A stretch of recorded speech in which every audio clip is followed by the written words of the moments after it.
Graça e paz, amados. Hoje é quarta-feira de nosso culto. Normalmente nós estaríamos no templo hoje, mas ainda estamos nesse período de quarentena, ainda fazendo nossas reuniões online. Hoje nós vamos pensar sobre a importância de nós sermos perseverantes. A quarentena é um bom teste de perseverança para a igreja. Quando terminar esse tempo de quarentena, nós vamos voltar mais fortalecidos, mais firmes e não enfraquecidos. Assim, vamos ler hoje um texto que está em Atos capítulo 2, versos 41 e 42, sobre a experiência da igreja cristã primitiva em Jerusalém. Diz assim a palavra de Deus: de sorte que foram batizados os que de bom grado receberam a sua palavra, e naquele dia agregaram-se quase 3.000 almas, e perseveravam na doutrina dos apóstolos, e na comunhão, e no partir do pão, e nas orações. A perseverança como um testemunho da experiência verdadeira.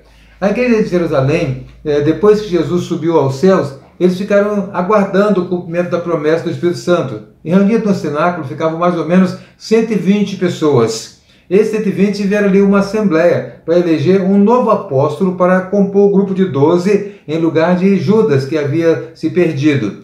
Esse grupo estava ali reunido quando, logo depois do capítulo 2, há o registro do derramamento do Espírito Santo. Uma experiência fantástica na vida da igreja. É o início do ministério do Espírito Santo na vida da igreja. Então, após aquilo, o povo se juntou. Ouvindo o barulho, o povo de fora se juntou. Curioso. Pedro se levantou e começou a pregar, e ele pregou com tanta firmeza que, ao final, aquelas pessoas é que perguntavam: que faremos, irmãos? Eles queriam saber qual a decisão que tinham de tomar. Não esperaram nem o apóstolo Pedro os chamar à conversão. Eles pediram orientação. Foram quase 3.000 pessoas que se converteram de uma vez. Mas até aqui tudo bem. Eu quero destacar agora o valor dessa experiência deles como verdadeiras. Porque não foi apenas uma emoção, momento de uma pregação inflamada. Foi uma experiência que mudou a vida daquelas pessoas para ser o início da igreja cristã como uma igreja forte. Algumas coisas podemos destacar na experiência deles. Diz a Bíblia que eles perseveravam. A perseverança é uma qualidade de quem tem uma experiência madura e verdadeira. Quem tem experiência puramente emocional não persevera. Quem vai à igreja ou se decide por influência de outras pessoas também não persevera. Quem vai só porque se emocionou naquele momento não persevera. Quem tem uma experiência de conversão verdadeira fica firme e persevera. Eles perseveravam na doutrina dos apóstolos. Eles se preocuparam em aprender da palavra de Deus. Eles aprenderam e ficaram firmes na doutrina que eles ouviam. Não ficaram ouvindo outras ideias erradas. E naquele tempo já havia uma pregação errada aqui ou ali, já havia heresias chegando aos ouvidos deles. Assim como nos dias de hoje, se nós formos à internet, vamos achar um monte de pregações diferentes e você poderia ouvir muitas ideias erradas, muitas heresias. Há falsos profetas, há enganadores, há pessoas que interpretam erradamente a Bíblia e a internet está cheia de ideias erradas. Se o crente ficar ouvindo um pregador aqui, outro ali, muitos pregadores, ele se perde, ele deixa de perseverar na doutrina. Perseverar na doutrina que nós aprendemos, nós estudamos, na doutrina da palavra de Deus. Não ficar nos impressionando com todo pregador que a gente ouve por aí. Perseverar na doutrina foi uma demonstração de que aquelas pessoas tinham tido uma experiência verdadeira, uma experiência séria. Eles perseveravam na comunhão com os irmãos. A comunhão era um fator de integração. Como é bom viver em comunhão com os irmãos. A comunhão faz muito bem para nós. A comunhão faz bem para a igreja. Quando a igreja está em comunhão, as pessoas de fora percebem isso. Na sequência do texto do capítulo 2, vamos ver que o povo de fora ficava impressionado com aquela igreja. O amor entre eles, a união entre eles era tão forte que as pessoas ficavam impressionadas e a igreja caía na graça das pessoas. Todo mundo achava aqueles crentes as pessoas mais simpáticas, mais agradáveis e queriam participar com eles, queriam saber o que eles tinham, queriam conhecer a experiência deles.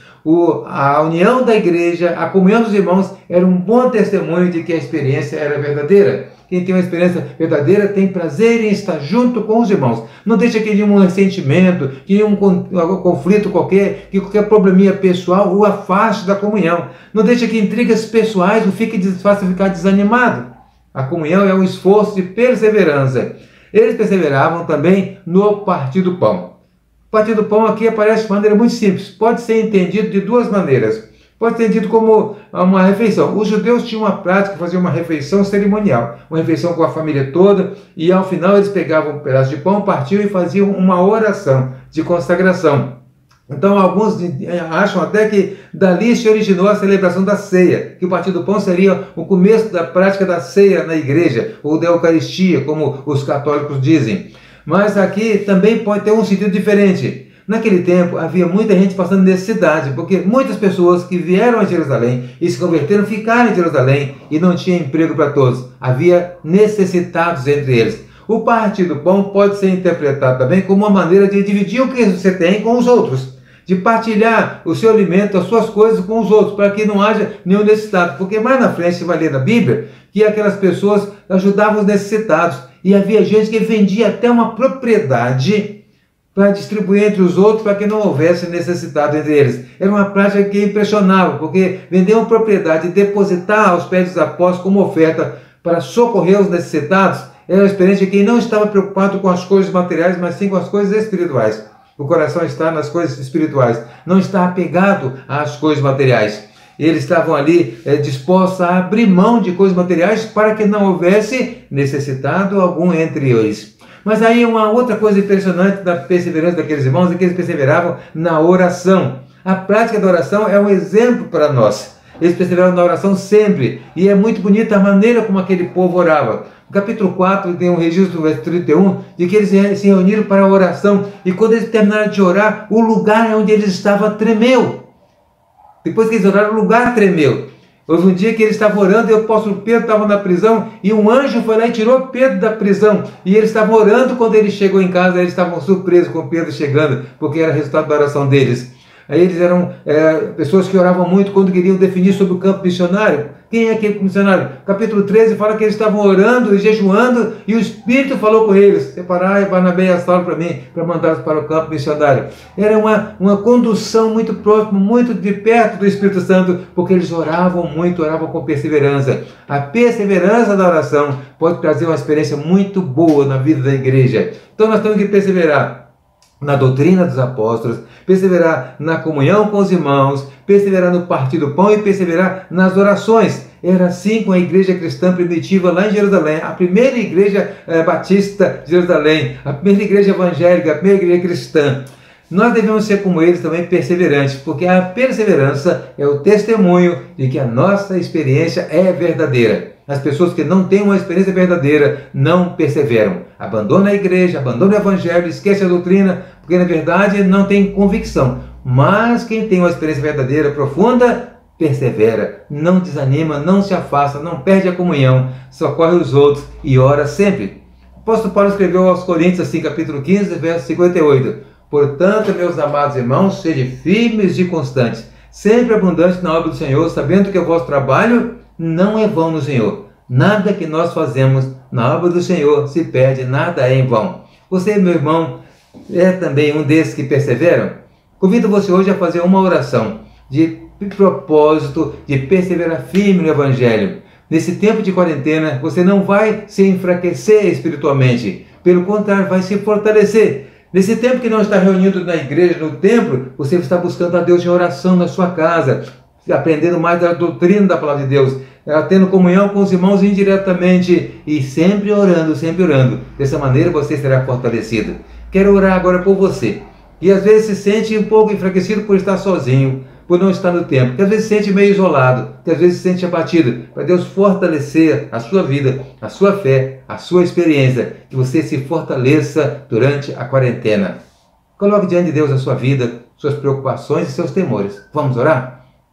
Nosso Deus, nosso Pai, peço a tua bênção para todas as pessoas que estão me ouvindo agora, pela tua igreja e pelo teu povo, Deus, que precisa ser um povo perseverante, contra toda dificuldade, contra todas as lutas, seja um povo que persevere, firme a cada dia, na doutrina, na comunhão, no partir do pão e nas orações. Possamos ver crentes fortes e maduros e, ao voltar da quarentena, a tua igreja seja mais forte ainda. Nós pedimos esta bênção, nós agradecemos em nome de Jesus. Amém.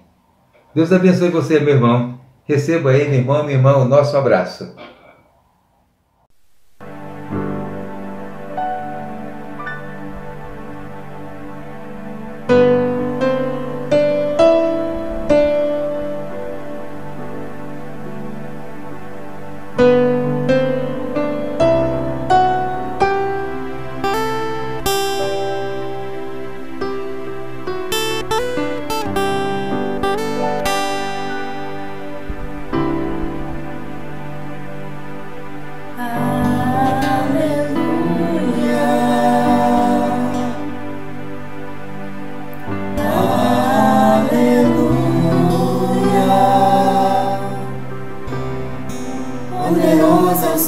Senhor nosso Deus.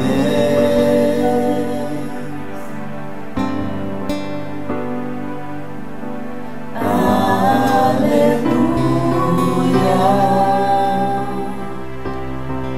Santo, Santo é o Senhor Deus poderoso, digno de louvor.